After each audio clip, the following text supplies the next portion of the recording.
Salut à tous et bienvenue dans cette nouvelle vidéo R5 Maxi Replica.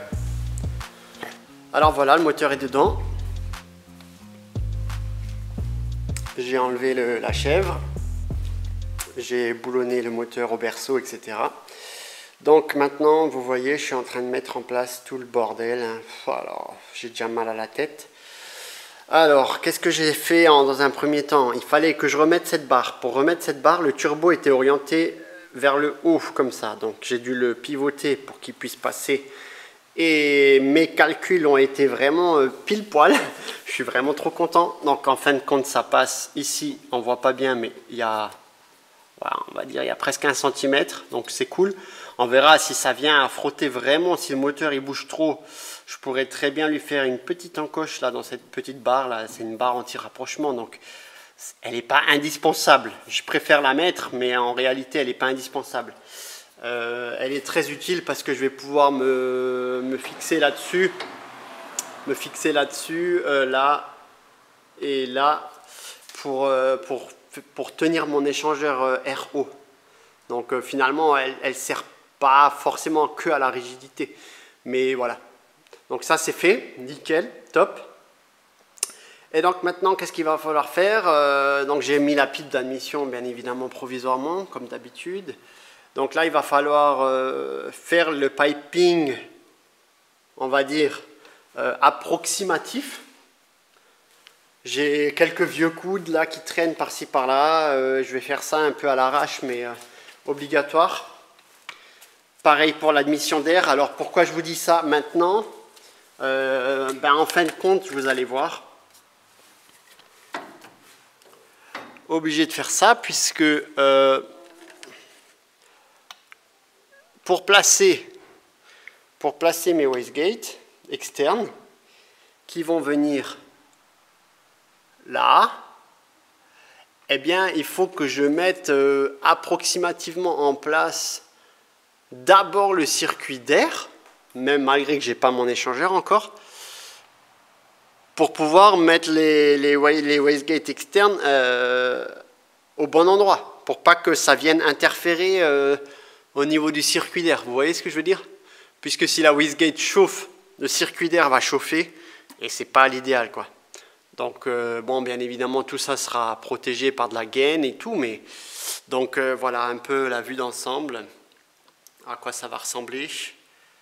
Donc et puis les wastegates, maintenant on va s'en occuper. Donc je vais coller tout ça comme je peux avec du scotch, avec du truc, et après on va pouvoir décider de l'emplacement des wastegates. J'ai toujours pas reçu mon raccord d'huile là qui vient ici là, mon raccord banjo là. Donc en attendant, mais c'est toujours un peu à l'arrache comme ça. Mais bon, c'est pas grave. C'est un détail ça. Là, j'ai une première orientation. Filtre à air. Alors, c'est pas au bon diamètre. Là, c'est du 80. En réalité, ça sera du 102 qui ira finir là-bas, quelque part au niveau de l'aile, pour prendre l'air frais au niveau de l'aile arrière. Ou peut-être dans la fenêtre. On verra au niveau de la place. Donc ça, après, on a l'admission qui se fera comme ça, qui repassera là, tac. Donc le turbo il soufflera comme ça, il passera là, il y aura l'échangeur. Ici, là, il y aura l'échangeur.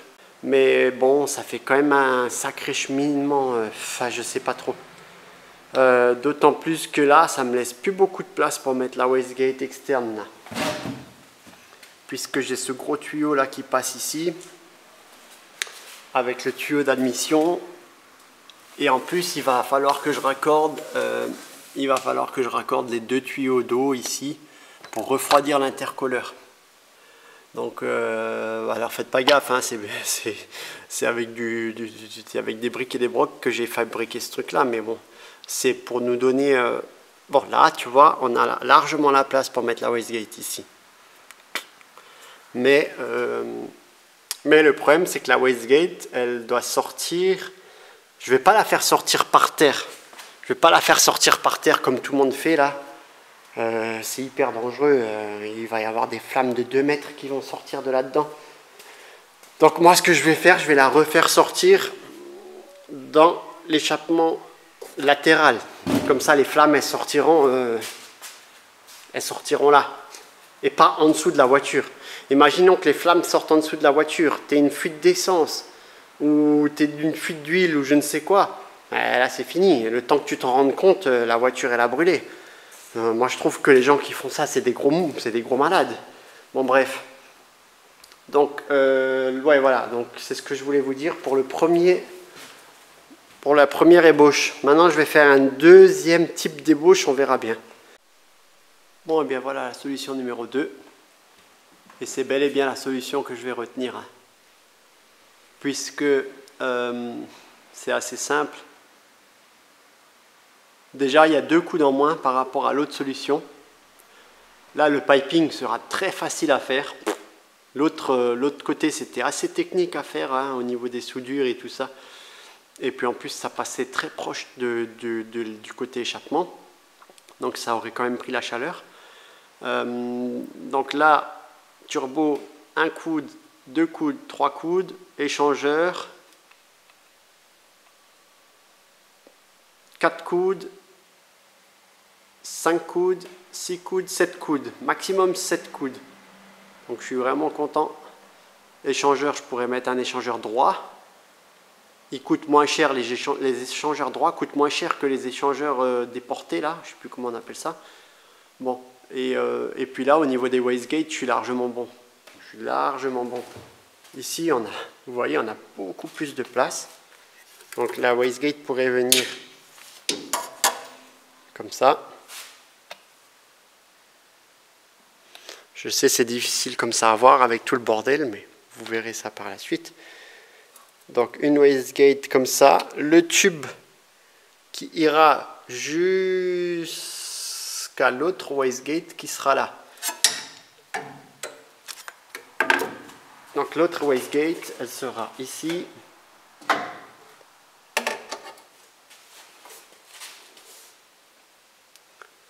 Et puis après ça ira au niveau de la downpipe. Et l'autre partie au niveau de mon pouce viendra également au niveau de la downpipe avec un Y. Donc voilà, je suis content. Donc là on a nos positions.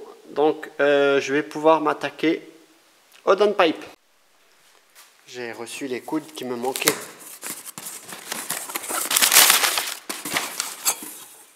En 76. En réalité c'est du 76,1. C'est du 1,6 mm, ça suffit large. Donc ça va venir... Oh, c'est beau. Et donc le piping de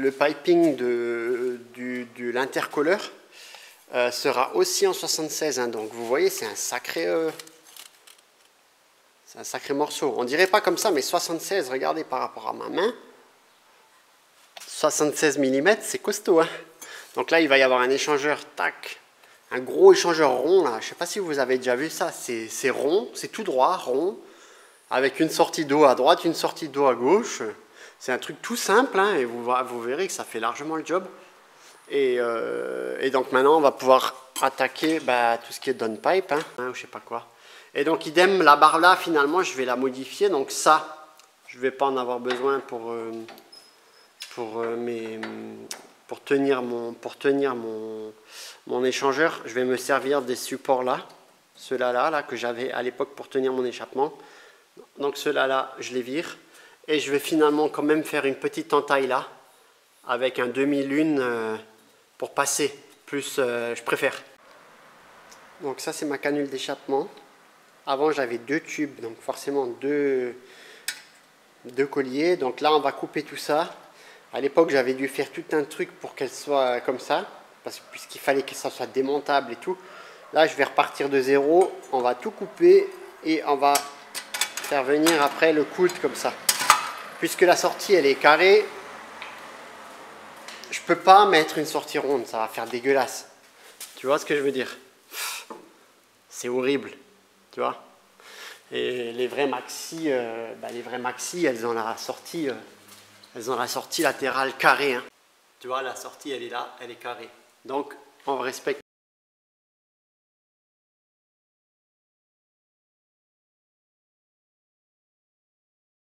Après là, je vais couper et je le ressouderai propre. Et puis après, on pourra faire l'autre partie. Alors, pourquoi je commence par la fin? C'est bizarre, vous allez me dire, c'est bizarre, mais pourquoi tu commences par la fin? Mais en fait, j'étais obligé de commencer par la fin par rapport à savoir où était effectivement l'emplacement pour avoir mes longueurs de tube. Je sais, ça peut paraître bizarre, mais c'est comme ça. Tu me crois ou pas? Je suis en train de faire le piping d'échappement. Et je viens de recevoir le même jour les V-bandes. C'est un timing parfait, mais alors parfait. Nickel. Donc là, j'ai mis en place mon premier tube comme ça. Il va y avoir un coude comme ça avec un V-band. Et après, ça va rejoindre là-bas la downpipe du turbo. Donc il va falloir couper, réajuster. Mais donc là, j'ai mis ça en place pour dans un premier temps. Je vais devoir le réenlever pour pouvoir le pointer. Montrer un petit appareil bien sympa. Alors ça, c'est pour tracer les coudes. Tu as différents angles. Moi, j'utilise un rapporteur comme ça. Donc là, on est à 0. Moi, il me faut 60 degrés. Donc, donc là, j'ai mes 60 degrés. Et donc maintenant, il faut que je trace comme ça avec un feutre. Et j'aurai plus qu'à suivre la coupe.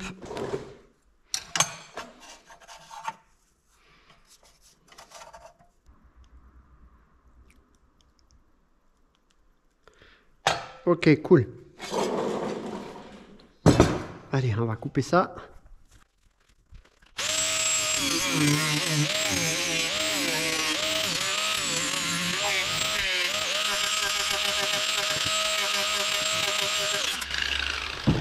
Et donc après, avec un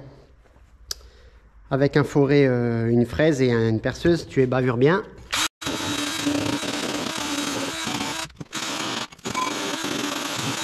Il va falloir le mettre au turbo.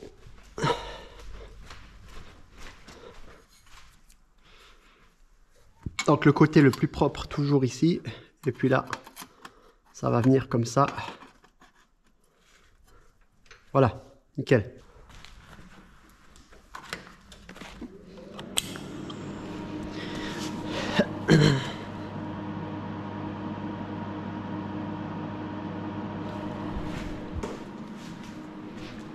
Les tiges en inox.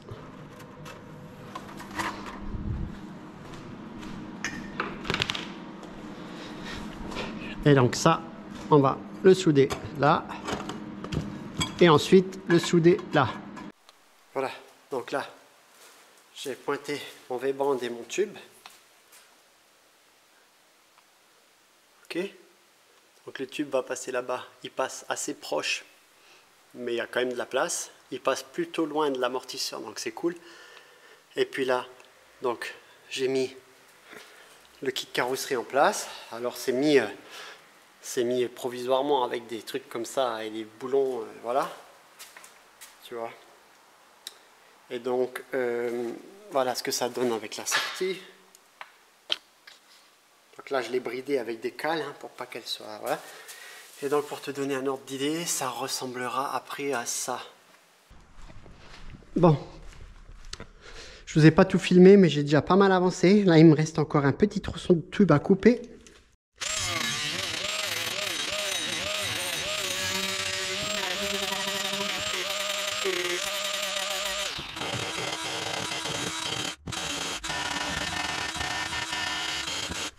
Donc là, j'ai déjà fait toute la partie là. Donc, un V-band ici, un coude, tac. Alors, j'ai dû légèrement biseauter le... C'est pas vraiment droit là, mais bon, c'est pas grave. Idem pour ici, un coude, un V-band. Là, un léger biseau dans le V-band, tac, et la ressortie. Donc la sortie, je ne l'ai pas encore pointée, mais on va dire que la sortie, c'est un détail. Donc ça, je le ferai vraiment quand tout sera fini. Avec le kit carrosserie, bien évidemment. Et puis, donc là, maintenant, c'est le morceau là-haut qui me manque. Donc, on va voir si j'ai bien pris mes mesures. Donc, ah oui, c'est vrai, on avait un problème avec cette tresse là. Elle rentrait pas bien dedans. Tu vois, elle est toute abîmée là. Ah putain, Wish, tu vois. Non, c'est pas de Wish, autant pour moi, c'est AliExpress, mais bon.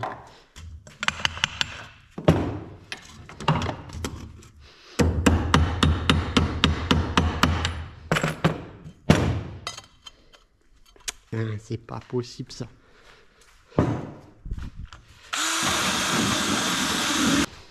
Tu vois, si tu veux pas avoir ce genre de problème, n'achète pas les trucs comme ça, Manine, je ne sais pas quoi, parce que c'est de la vraie merde. Alors oui, les V-bands, tu vas les payer cher, les tresses, tu vas les payer cher, mais je te garantis que tu n'auras pas besoin de te faire chier comme... Tac. Donc maintenant qu'il rentre, est-ce qu'il va rentrer là? Bah, bien évidemment, lui, il tombe. Donc lui, il rentre. Oula. Attends.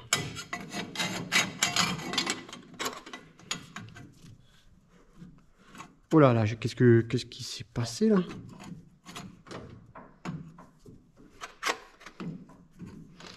Ah ouais, je suis à l'ouest total, en vrai. Non, il y a un délire là. Qu'est-ce qui... Attends. Attends, ça a bougé là-haut, c'est pas possible.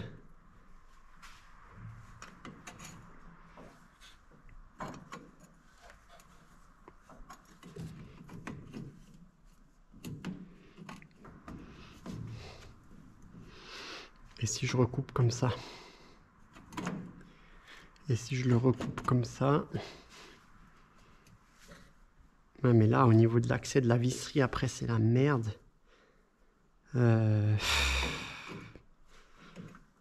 Bon, tu me diras, avec une clé plate, on y accède. Hein. En plus, ici, il y a l'accès à mort. Hein. Là, cliquer, il passe. Cliquer, il passe. Ben là, cliquer, il passera pas. Mais avec une clé plate, on est large. Ah, peut-être faire ça. Hein. Pourquoi pas, on rattraperait le jeu là-bas. Et là, on n'est pas trop mal. Il n'y a pas de tension. Ça reste mobile et tout. Ouais, je vais faire ça. C'est vraiment pas plus mal du tout même.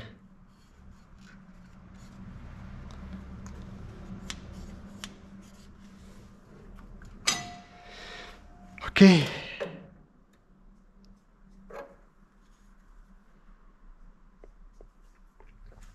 Et ensuite, normalement,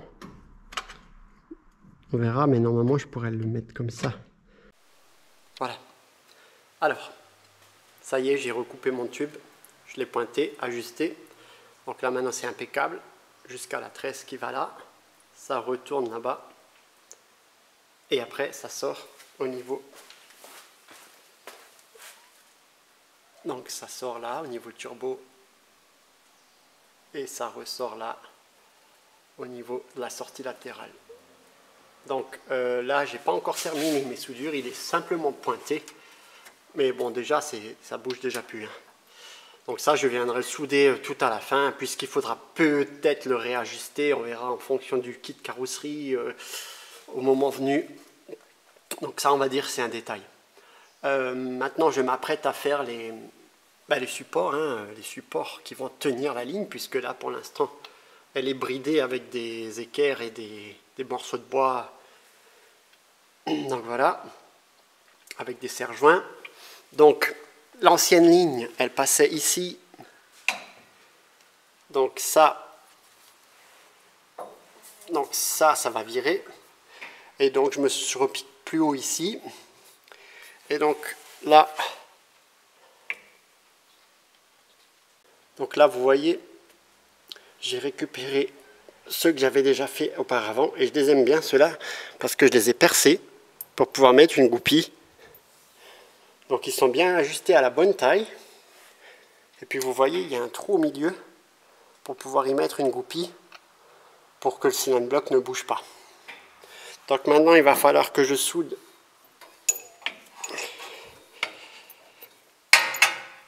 comme ça. Idem pour là-bas. Je vous reprends quand c'est fait. J'ai reçu mon raccord AN. Non, je sais plus. je ne sais plus comment il s'appelle, le raccord banjo. Bon bref, j'ai reçu le raccord banjo, mais là, il bloque au niveau de la vis, il faut que je le modifie légèrement. Mais bon, ça fit bien, je suis content. Et là, je vous avais dit que je laisserais comme ça, mais finalement, j'ai préféré couper. J'ai préféré couper pour avoir largement plus de place. Là, maintenant, je vais venir souder une plaque dedans, hein, donc un morceau de tube. Donc, c'est du 25 CD4S, chrome, je sais plus quoi là. Je réutiliserai le même tube pour souder la même, voilà. Et là, j'ai coupé les deux, vous vous souvenez, j'avais deux pattes comme ça là, où j'avais mes cylinder blocks dessus. Finalement, je les ai coupés puisqu'ils ne me serviront à plus rien. Bon voilà, là c'est fait. Donc, maintenant vous voyez, on a largement la place. Hein. Donc c'est soudé, j'ai ébavuré proprement là où il y avait les supports. Et puis donc je suis en train de mettre en place donc, le piping d'admission définitif, on va dire. Donc là j'ai simulé l'échangeur qui va venir ici. Donc c'est un échangeur rond qui va venir ici, donc qui fait 45 cm de long et 115 mm de diamètre. Ah, ouais, oui, voilà. Donc ça, c'est du 76. Donc le tube sera bien évidemment en 76. Donc voilà, ça, vous l'aviez vu avant. Et donc voilà, ça devrait ressembler à ça. Bon, je ne l'ai pas coupé puisque ça ne sert à rien, il va y avoir l'échangeur d'eau. Et donc, qu'est-ce que j'ai fait aussi? J'ai démonté donc au niveau des deux fixations là, des durites d'eau. Donc là et là-bas. Donc je les ai dévissés, j'avais chanté à l'époque, ça je l'avais chanté, puisque normalement ça va au niveau du refroidissement, au niveau du radiateur de chauffage. Et ça, ben, je l'avais plus besoin, mais maintenant je vais m'en servir. Donc vous voyez, il y a une durite qui arrive là, et une autre qui arrivera là. Donc là je l'ai fait passer comme ça, mais je ne sais pas si ça passera comme ça définitivement. Et donc il y aura une entrée d'eau dans le radiateur, dans l'échangeur à droite pour faire l'aller-retour et l'autre la sortie pour faire la sortie. Et je viendrai aussi me brancher sur le turbo hein, pour refroidir le turbo en eau. Donc le turbo sera refroidi par eau, l'échangeur et les deux wastegates seront refroidis par eau. Bon, wastegate droite en place, wastegate gauche en place. Vous avez vu là, j'ai mis un tuyau de toilette. Vous allez rigoler, mais en vrai, l'entrée, elle est en 102 mm. Et je me suis dit, qu'est-ce qui fait 102 mm que je peux utiliser pour faire un prototypage? Ben, en fait, les tuyaux de toilette, c'est génial pour ça. Donc du coup, bien évidemment, hein, ce n'est pas les tuyaux définitifs, hein, je vous rassure. C'était juste pour avoir l'encombrement nécessaire au niveau des wastegates. J'étais obligé de mettre un tuyau de 100, vu que l'entrée du turbo sera en 100. Et vous voyez, il y a tout qui passe au poil de... Donc, ouais, c'est assez... Donc là, je vous avais dit, donc les deux tuyaux pour le refroidissement de l'échangeur d'eau et du turbo. Donc, une première wastegate à droite qui repasse comme ça, qui vient... Alors, je vais vous enlever ça pour vous montrer, ce sera peut-être plus simple.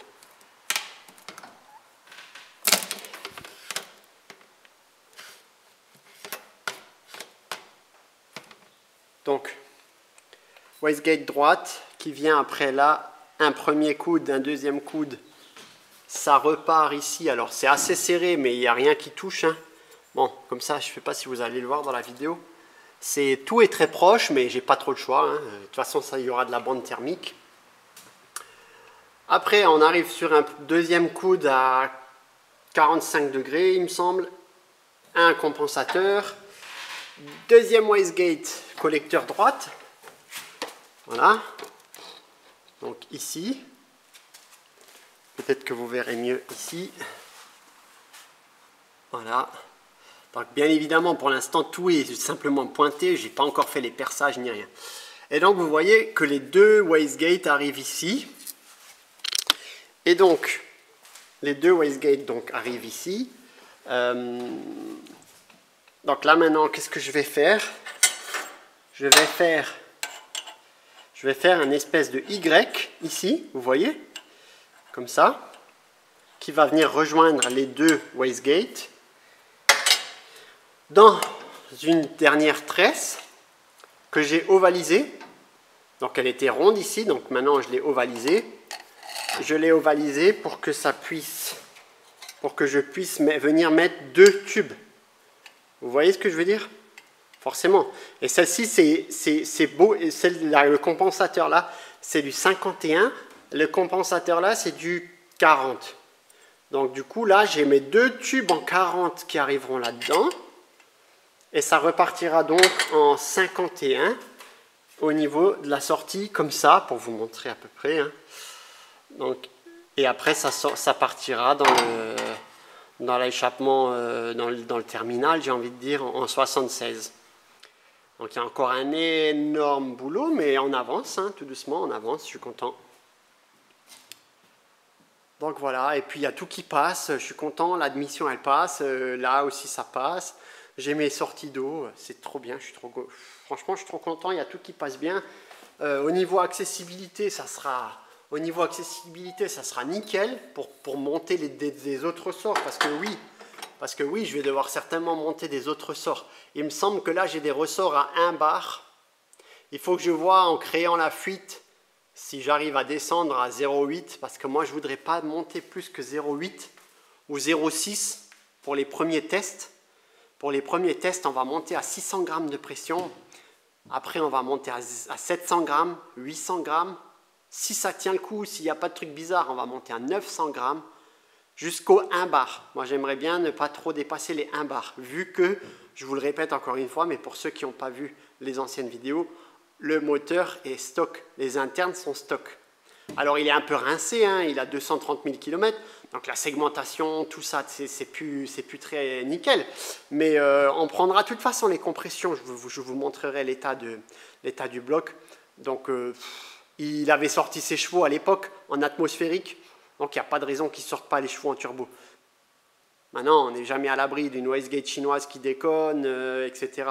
Ça, on verra le jour J sur le banc. Et puis tout dépendra aussi des réglages au niveau de la max sécu. Puisque normalement, je vous l'annonce, on aura une gestion max sécu. Alors, je ne sais pas encore si on aura une max sécu sport ou une max sécu pro. Mais ça dépendra du budget. Mais déjà, la sport, elle est déjà pas trop mal. Hein. Elle est déjà pas trop mal du tout même. Mais c'est déjà même du haut de gamme, on va dire. Mais la pro, elle est incroyable. Bon. Après, moi, pour me sortir 300 chevaux, 350, 400 chevaux, est-ce que j'ai vraiment besoin d'une pro à 2000 balles? Je ne suis pas vraiment convaincu. Et encore, à 2000 balles, la Max EQ Sport, la Max EQ Pro, je crois, elle coûte 2005. Bon, bref. On n'en est pas encore là. On a encore un peu le temps pour réfléchir à tout ça. Moi, j'aurais commandé certainement la Max EQ, mais je vous en dirai plus au fur et à mesure des vidéos. Donc, de toute façon, la Max EQ, ça viendra tout en dernier quand le véhicule sera peint. Hein. Donc, ça sera dans plusieurs mois. Ça va me laisser le temps de mettre de côté tous les mois, puisque pour sortir 2000 €, ben, on ne les sort pas comme ça en claquant des doigts. Hein. J'aimerais bien, mais c'est pas comme ça la vie, hein, la vraie vie. Bon, voilà. Allez, je continue les wastegates au niveau de la downpipe et quand c'est fait, je reviens vers vous. Je ne peux pas tout vous filmer, je suis désolé, j'aimerais bien, mais ça, si je vous filme tout, ça prend un temps fou, c'est juste incroyable. Là, pour vous donner un ordre d'idée, ça fait 2 jours que je suis dessus et rien n'est fait, j'ai juste pointé 4 tubes, tu vois. C'est beaucoup de boulot, je prends mon temps, je fais ça minutieusement. Je suis crevé en ce moment, bref, voilà. Et voilà, on fait ça propre, on prend notre temps, mais on va avoir un truc du feu de Dieu. Je vous assure que ça va être incroyable. Bon, et bien voilà, je suis en train de faire mon Y. Je me suis rendu compte que ça, c'est de l'acier, pas de l'inox. Je me suis fait un peu avoir. Si vous voulez, la tresse est en inox, mais ça, c'est en acier. Bon, bah tant pis, hein, maintenant je suis avec ça. C'est tout, hein. Donc le tube il viendra comme ça, donc une wastegate par là et une autre wastegate par là, et ça sortira au niveau de la downpipe.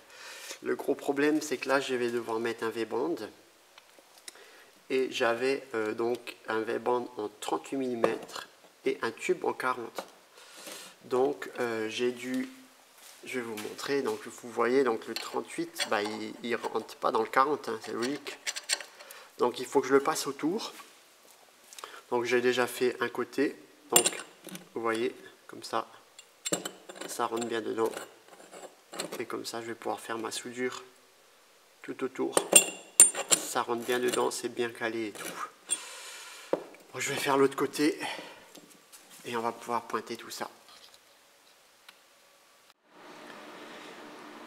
Donc voilà, mon Y est terminé. Je l'ai soudé et tout. Donc ça va venir se présenter comme ça. Donc dump valve, wastegate externe droite, enfin gauche plutôt, pardon. Elle passe ici, je vous ai montré tout à l'heure.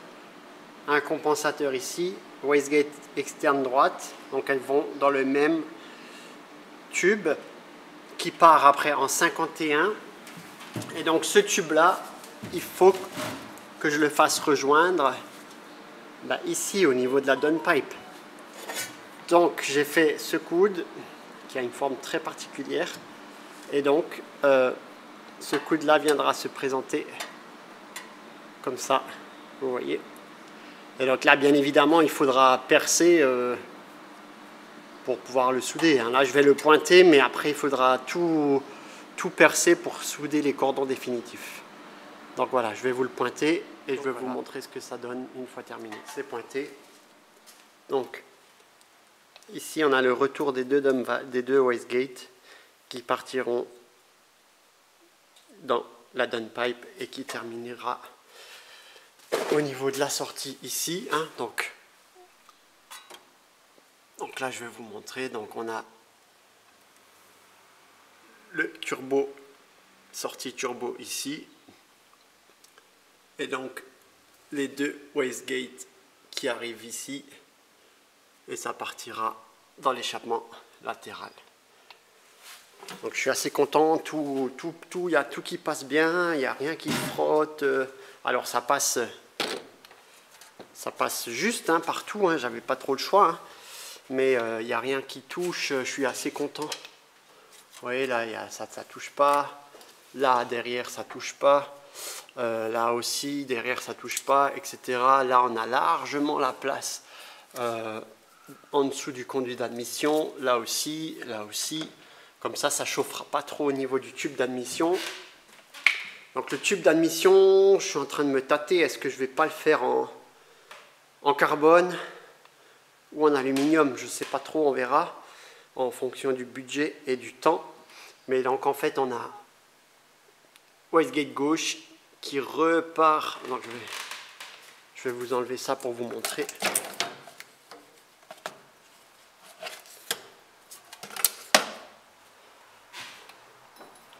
Donc collecteur qui va au turbo, wastegate qui passe là derrière et qui rejoint l'autre wastegate.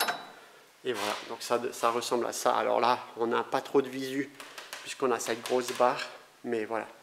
Donc en gros, ça ressemblera à ça. Là maintenant, j'attends l'échangeur, j'attends les tubes en aluminium pour pouvoir faire le piping. Donc après, ça viendra comme ça. Échangeur RO et dans le turbo. Voilà. Donc voilà, je peux vous annoncer officiellement que l'échappement est terminé. Alors attention, est terminé. Tout est simplement pointé. Maintenant, il faut que je démonte tout. Il faut que je perce tous les trous, wastegate, là, externe. Et puis, il faut que je finalise tous mes cordons. Et également, il faut que je rajoute les sondes lambda. Donc, j'ai une sonde lambda large bande pour les AFR qui viendra ici quelque part. Et j'ai mes deux sondes lambda pour le banc 1 et le banc 2, donc qui viendront une là et une là, quelque part comme ça. Voilà, donc ça maintenant c'est ce qu'il me reste à faire. Et puis ensuite tous les cordons de soudure. Donc ça va me prendre un certain temps. Et le temps que je fasse ça, j'aurai reçu l'aluminium et l'échangeur pour pouvoir faire le piping d'admission. Voilà, je suis assez content, tout est nickel, c'est assez flexible, donc je suis trop, voilà, c'est bien, tu vois, ça bouge, mais il n'y a rien qui frotte, tu vois. Au niveau des cylindres blocs, ça fait bien le job. Et donc même si le moteur il bouge, bah, ça bouge, mais il n'y a rien qui touche, quoi. C'est comme ça qu'il faut que ça soit. Hein. Il faut que ça reste quand même assez fluide parce que le moteur va bouger. Même si je vais mettre des cylindres blocs renforcés au niveau du moteur, bah, ça va quand même bouger. Donc il faut que tout bouge. Sinon, ça vient fissurer, le collecteur, etc. Donc là, il va aussi rester une béquille à faire au niveau du turbo. Donc au niveau du turbo, je vais fabriquer une béquille qui viendra soutenir le poids du turbo puisqu'il est très lourd. On avait pesé ensemble, il fait quasiment 8 kg. Hein. Donc il faut fabriquer une béquille de soutien. Voilà, ça c'est les prochaines étapes à faire. Donc j'espère que cette vidéo vous aura plu. Le reste, on le verra dans la prochaine vidéo. Et puis je vous dis toujours la même chose, mais le petit like, le petit commentaire qui fait plaisir. L'abonnement qui fait toujours plaisir également, ça me soutient beaucoup. Et puis je vous dis à très bientôt. Ciao, ciao.